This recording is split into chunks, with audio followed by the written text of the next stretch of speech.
এটা হ্যাঁ একদম বুঝেছিস। চার চার ছন্দের অলংকার, অর্থাৎ ওই তালটা তাহলে আমরা ওই অলংকার ব্যবহার করতে পারি। এবার গান যদি বলি, চার চার ছন্দের একটা গানের উদাহরণ দিই।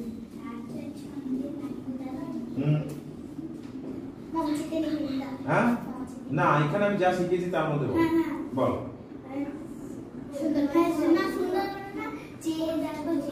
হ্যাঁ ওগুলোও আছে, সুন্দরবনেও হবে। সুন্দরবনে বুঝেছিস গল্পটা? এবার বুঝে নিয়েছি। তাহলে আমরা কেন ছন্দ শিখছি না, ছন্দটা এটা যদি জানি তাহলে তালটাও বলতে পারবো এটা কাহার বা তালে পাশে। বোঝা গেল? তালটা কিন্তু গানের জন্যই শিখছি, তোরা কি তবলা বাজাবি তা নয়।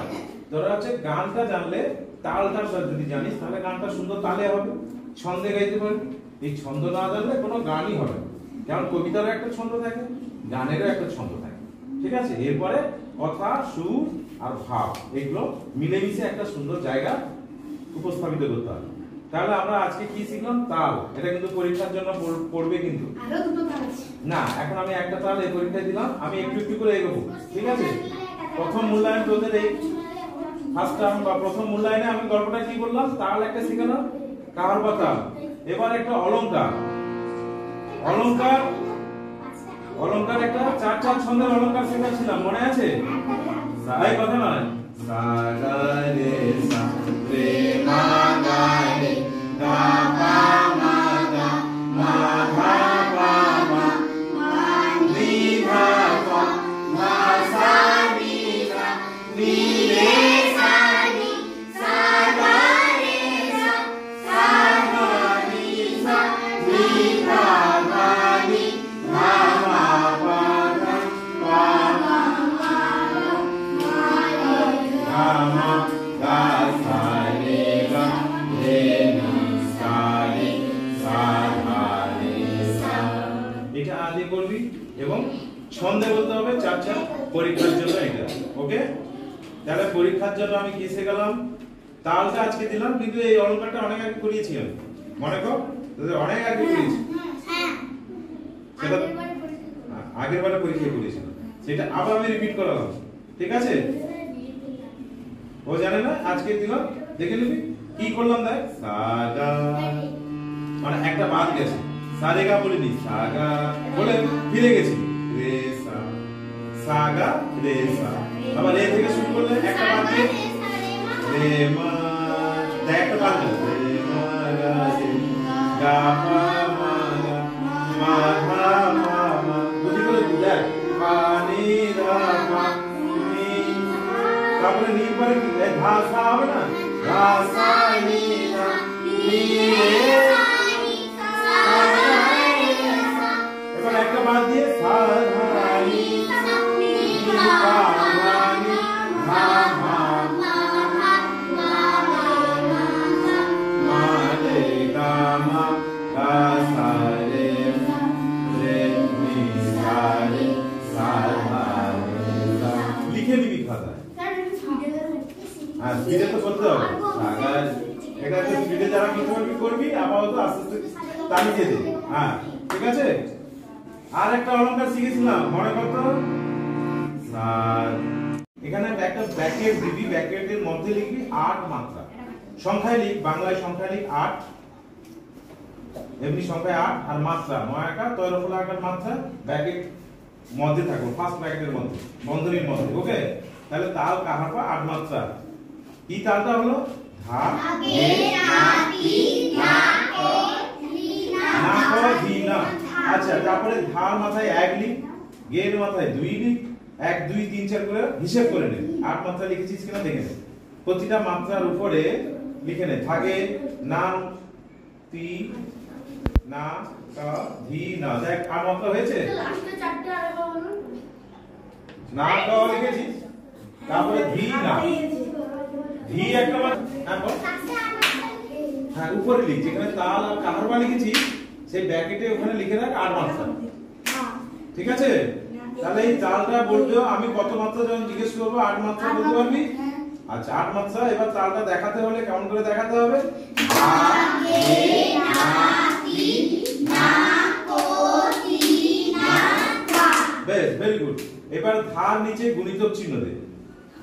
ধার নিচে অর্থাৎ এক যে লিখেছিস মাথায়, ধার নিচে লিখ ক্রস চিহ্ন, ক্রস দিয়ে দিস। বেশ, গুণিতক। তারপরে আবার বিভাগ একটা দিয়েছিস, 4 এর পরে একটা দাঁড়িয়ে দিয়েছিস, তারপরে কি আছে না লিখেছিস, না নিচে শূন্য লিখ, শূন্য। বলে এটা কি স্যার? এটা বলা হয় ফাঁক। শূন্য মানে ফাঁক, মানে এই তালিটার একটা তালি আছে আর একটা খালি আছে। দেখ শুরুতেই একটা তাল মারছিস, ওই তালটাকে আমরা চিহ্ন দিচ্ছি, গুণিতক চিহ্ন বা ক্রস চিহ্ন দিই। ওকে, তাহলে ধা যে তালি মারলাম ওটা হচ্ছে গুণিতক চিহ্ন। তাহলে ধা গে না তি, এই যে না বলি না, এটা হচ্ছে শূন্য, এই জন্য এখানে শূন্য লিখে রেখেছি। মনে রাখার জন্য আমরা কি করেছি যে 5 মাত্রার নিচে আমরা শূন্য দিয়েছি। বোঝা গেল গল্পটা? তাহলে এটা বলবো আমরা এই তালটার কটা বিভাগ? বলবি দুটো বিভাগ। একটা হচ্ছে তালি বিভাগ আছে একটা, আর একটা খালি বিভাগ আছে। তালির মধ্যে 4টে ছন্দ আছে, দেখ ধা গে না তি, এই তালির মধ্যে চললো। এবার ফাঁক যখন দেখালাম বা খালি দেখালাম, তখন হচ্ছে না বিভাগের প্রথমেই তালি দেখাতে হয় আর বিভাগের প্রথমে খালি দেখাতে হয়। এটা সোম, মানে সোম। তাহলে আমরা কাকে বলছি না, তালের শুরুতেই আমরা সোম। তাহলে ঠিক আছে গল্পটা। আচ্ছা এবার বলতো কারবা তাল কত মাত্রা?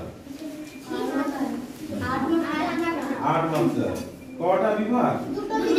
দুটো বিভাগ। কটা তালি কটা খালি? তালিটা কত মাত্রায়? না না, তালি বলেছি 1 মাত্রায় তালি। কত মাত্রায় খালি? 5 মাত্রায় খালি। তাহলে গল্পটা বোঝা গেছে। আরো একটা কথা আছে, তালটার ছন্দ কেমন? 4 দেখ প্রথম বিভাগটা যেটা দিয়েছিলি দাঁড়িয়ে দিয়েছিল 1 2 3 4, দেখ 4, তার উপর বিভাগও আছে 4। এই 4 আর 4 যোগ করলে কত? 8 হয় না? তাহলে ছন্দটা এইভাবেই আছে 4 4। রে গা রে মা গা মা গা রে মা মা গা পা মা পা মা।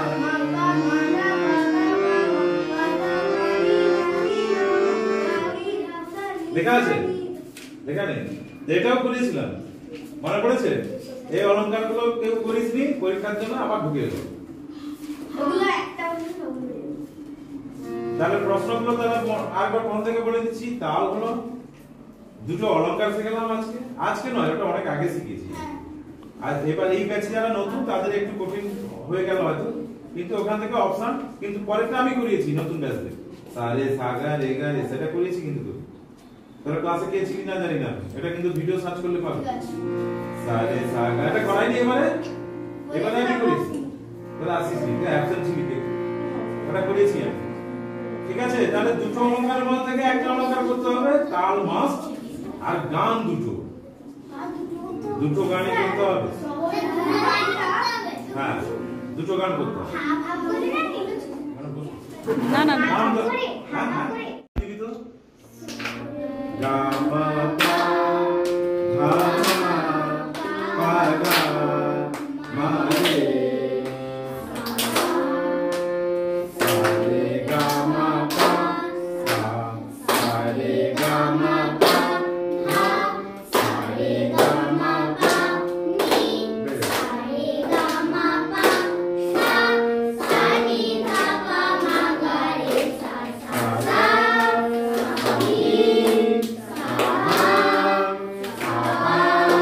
পা মা গা রে সা পা পা মা গা রে সা সা গা মা পা সা গা মা সা গা মা রে নি মা গা গা মা নি সা রে সা নি সা পা নি সা রে সা নি সা নি সা গা নি মা গা মা গা পা মা গা রে সা সা পা মা গা রে সা তারপরে পানি, তারপরে কি আছে? তারপরে কি বল? সব ভুলে গেছিস তো, কেউ করছিস না তো। তারপরে বল পা গা মা রে গা সা রে, পা গা মা রে গা সা রে নি পা নি সা গা রে মা গা পা গান এবার